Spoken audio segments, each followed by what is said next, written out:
depuis le temps des indépendances, on ne devait plus avoir un temps aussi décisif que celui-là. Mais il savait que c'est dans le moment qu'il dit être le plus décisif qu'il y a le plus de couacs et de ratés dans le gouvernement dont il est le chef suprême. Donc, sur le plan, pour revenir à votre question, sur le plan politique, je dirais simplement que... On voit que l'aspect politique, quand même, c'est tendu, hein, le climat politique. Il s'est durci. Il s'est beaucoup durci. Il s'est détérioré. Notamment après la présidentielle 2018. On a pensé peut-être que les choses devaient se calmer, mais que non.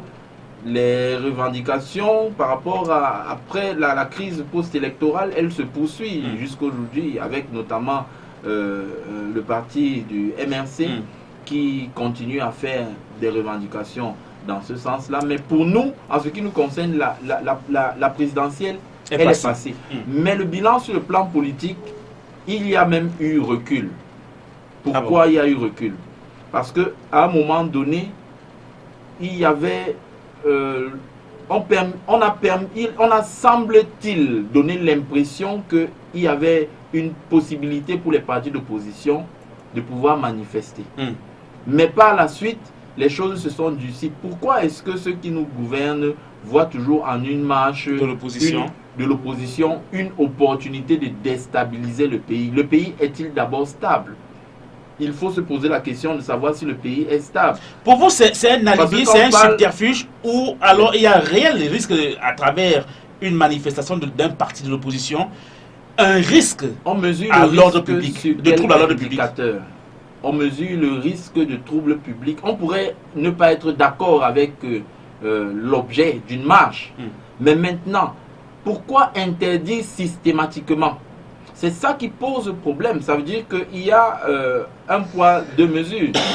Je n'ai jamais deux poids, deux mesures. Je n'ai jamais vu où on a interdit une marche du RDPC. C'est vrai, à Ibolova, on a dit les gens du RDPC devaient faire la marche le même jour. Pourquoi ne pas avoir reporté la marche des gens du MRC?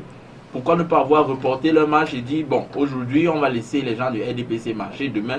Donc, il n'y a même pas, c'est-à-dire, c'est à peine voilé. Et voilà, même plus voilé. Et voilà pourquoi on ne peut qu'avoir nos yeux pour pleurer. Parce que, dites-vous que ce qui a commencé avec la suspension du Cameroun avec l'AGOA, ça pourrait se poursuivre ailleurs. Parce que nous brillons par le fait de ne pas respecter les droits de l'homme. Marcher est un droit. Si les gens marchent et ils sont encadrés, ils représentent quelle menace? Il faut les laisser marcher. Pour vous, il n'y avait pas cette déstabilisation dans dans ce meeting? C'était un meeting du MRC, il me semble, au stade Colvos à Ibolova le week-end dernier. Il y avait également, je crois le samedi, un meeting du MRC toujours à l'annexe du stade Omnisport de Yaoundé.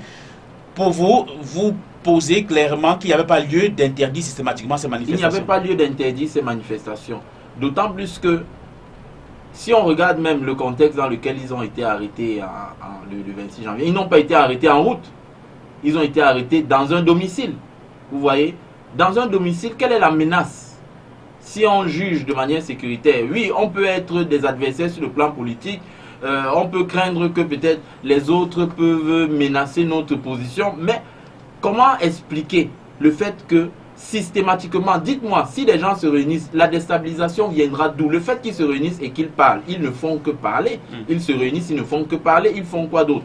Pourquoi on donne l'impression que ce n'est que lors des campagnes électorales? Pourquoi en campagne électorale, on ne dit pas, puisque ce sont les mêmes acteurs, qui se réunissent, qui parlent, qui se déplacent, qui font des meetings? Pourquoi on ne dit pas à ce moment-là qu'il y a risque de déstabilisation? Ça veut dire qu'il y a un problème. Parce qu'ils ne peuvent pas interdire les marches que les gens veulent organiser pendant la campagne électorale. Qui ne dure que 2 semaines. Qui ne dure en fait que 2 semaines. Ça veut dire que les Camerounais devraient attendre chaque année, je parle ceux qui aspirent à gouverner, qui sont dans le côté de l'opposition, quel que soit le nom de leur parti politique, devraient attendre chaque année qu'il y ait élection. Chaque période électorale. Ça veut dire après 5 ans pour les municipales et législatives, et 7 ans pour la présidentielle. Après 7 ans pour la présidentielle, mais ce n'est pas sérieux. Ça veut dire qu'il y a véritablement une volonté de musellement.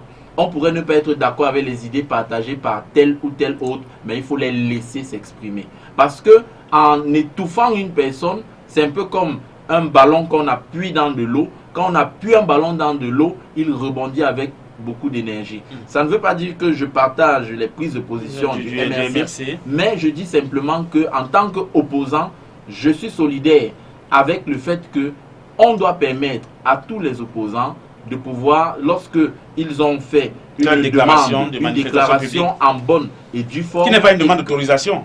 Tout à fait. C'est vrai que même à ce niveau, il y a un jeu qui est fait sur les mots. Vous comprenez un peu. Il me semble que l'univers ou le PCRN en a été victime quelque part dans le département de la Sanaga-Maritime d'une demande d'autorisation. Ensuite, il a fallu faire un forcing pour que celle-ci soit accordée. Ou alors vous avez manifesté alors qu'elle n'était pas accordée, quelque chose comme ça. Il y a eu d'âpres négociations pour parvenir à une issue favorable. Donc, je veux simplement dire que on doit permettre, du moins dans la forme, même s'il faut encadrer. Il y a des gens qui défendent des causes animalesques ailleurs, mais on les laisse manifester. Si quelqu'un vient parler de son idéologie politique ou de ce à quoi il croit pour sa cause politique, ils ne font que parler, ils n'ont rien fait d'autre. Si on les laisse marcher et qu'à un moment, il n'est avéré par des faits que voilà ce que la marche a provoqué, alors à ce moment-là, ce serait avec raison que les marches seraient interdites. Mais tant qu'on suppose que l'autre va déstabiliser le pays, cela pose véritablement un problème. Donc il y a eu un grand recul sur le plan politique au Cameroun parce qu'il y a des libertés qui avaient été acquises de haute lutte qui, semble-t-il, nous avons fait un grand rétro-pédalage. Et aujourd'hui, on s'interroge pour savoir si les opposants doivent attendre toutes les campagnes électorales lorsqu'il y a élection présidentielle ou municipale pour pouvoir avoir enfin l'autorisation, encore que même pendant la campagne présidentielle, il y a des menaces d'interdiction. On a vu qu'il y a des sous-préfets quand même qui ont voulu interdire des manifestations des partis politiques. Cela pose un problème sérieux. Donc je pense pour ma part que le dialogue national doit encore se poursuivre sur tous les aspects, que ce soit sur le plan politique, que ce soit sur le plan sécuritaire, infrastructurel, social et autres. Il y a des choses que si cela n'est pas réglé aujourd'hui, un jour ça finira par nous éclater sur le visage et on ne dira pas qu'on n'a pas vu cela venir.